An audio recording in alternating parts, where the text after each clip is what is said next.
Descendo a lei do mais forte. A carta da ONU está sendo rasgada. Uma declaração de Lula balançou o cenário internacional. Ele acusou Donald Trump de querer ser o dono do mundo por meio da criação de uma suposta nova ONU. A fala repercutiu rapidamente, gerou indignação, medo e alerta sobre um colapso do sistema internacional. Mas e se essa história for apenas uma cortina de fumaça para algo muito maior? Prepare-se para a verdade que a imprensa não te conta. No 14º Encontro Nacional do Movimento dos Trabalhadores Rurais Sem Terra, MST, em Salvador, Lula fez a acusação que incendiou o debate global. Segundo ele, Donald Trump estaria propondo a criação de uma nova ONU sob seu controle exclusivo, rasgando a Carta das Nações Unidas, enfraquecendo o multilateralismo e empurrando o mundo para a chamada Lei do Mais Forte. Vocês estão acompanhando o que está acontecendo na América Latina. Vocês estão acontecendo o que aconteceu no Chile, o que aconteceu na Argentina, o que aconteceu com a Venezuela, o que aconteceu com o Paraguai, o que aconteceu com o Equador. Vocês estão acompanhando o que aconteceu com a Costa Rica, em Honduras, e o que está acontecendo no mundo com a eleição do presidente Trump para presidente dos Estados Unidos. Vocês estão acompanhando e vocês estão percebendo que nós estamos vivendo um momento muito crítico na política mundial. Ou seja, o multilateralismo está sendo jogado fora pelo unilateralismo. Ou seja, está prevalecendo a lei do mais forte. A Carta da ONU está sendo rasgada.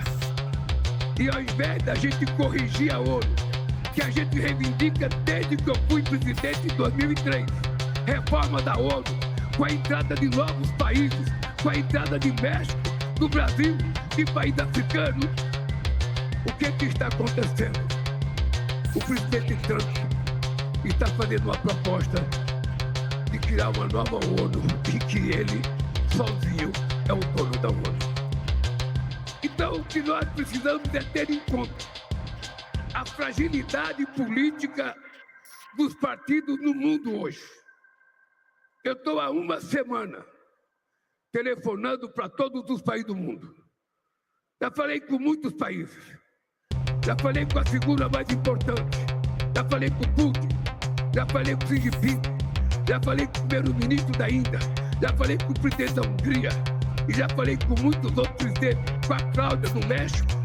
Ou seja, tentando ver se é possível a gente encontrar uma forma de se reunir e não permitir que o multilateralismo seja jogado para o chão para que predomine a força da arma, da intolerância de qualquer país do mundo.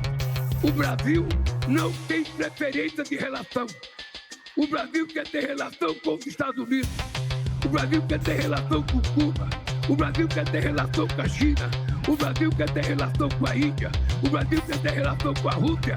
A gente não tem preferência. O que a gente não aceita mais é voltar a ser colônia para alguém querer mandar na gente. A acusação é grave, é forte e politicamente extremamente eficaz. A ideia de que um líder mundial estaria tentando se tornar o dono de uma nova ordem internacional é vendida como um perigo iminente. Ela mobiliza emoções primárias, medo, indignação e sensação de ameaça global. É uma narrativa simples, direta e poderosa, perfeita para moldar a opinião pública e gerar pânico coletivo. Mas quando o impacto emocional passa e a análise racional começa, surge uma pergunta inevitável. Isso foi realmente o que Trump propôs?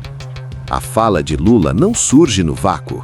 Ela acontece em meio a um cenário de fortes tensões diplomáticas entre Brasil e Estados Unidos, agravadas pelo tarifaço de 50% anunciado por Trump sobre produtos brasileiros. Nesse ambiente, o governo brasileiro reforça o discurso de soberania nacional, afirmando que o país não aceita subordinação a nenhuma potência estrangeira. Dentro dessa lógica, Trump passa a ocupar um papel simbólico conveniente, o do vilão perfeito, representante do unilateralismo e da ameaça externa. Mas qual é a real intenção por trás dessa construção? A grande questão é simples e incômoda. Isso foi realmente o que Trump propôs?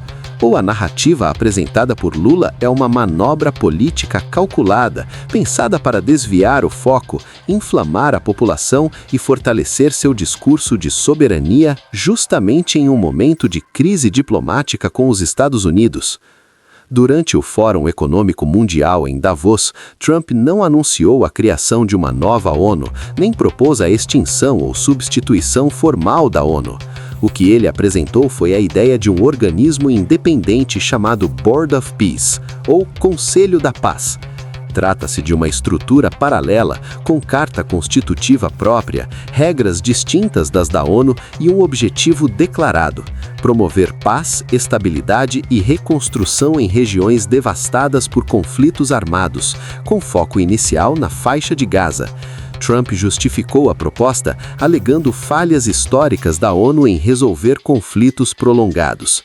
É verdade que Trump se colocou como líder do Conselho, com poderes amplos, um ponto legítimo de crítica, mas ele próprio afirmou que o Conselho da Paz poderia atuar de forma autônoma ou em cooperação com a ONU, dependendo dos resultados. Não houve decreto, imposição global ou ruptura jurídica com o sistema internacional existente.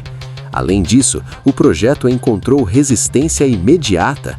Países aliados tradicionais dos Estados Unidos, como França, Alemanha, Reino Unido e Canadá, hesitaram ou recusaram participação, especialmente após a exigência de contribuições financeiras bilionárias para assentos permanentes. Ou seja, longe de um plano absoluto de dominação global, a proposta encontrou limites claros. Aqui está o ponto central.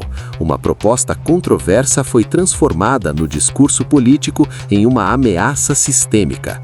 Um conselho independente virou retoricamente uma nova ONU. A nuance desapareceu. O debate técnico foi substituído por uma narrativa ideológica. A acusação é grave, mas a verificação dos fatos é o que realmente importa. Não se deixe enganar. Será que Lula está nos vendendo uma versão distorcida da realidade? Trump foi injustamente acusado ou o alerta faz sentido? Deixe sua opinião nos comentários, compartilhe este vídeo e ajude essa discussão a ir além das manchetes, dos discursos prontos e da manipulação política.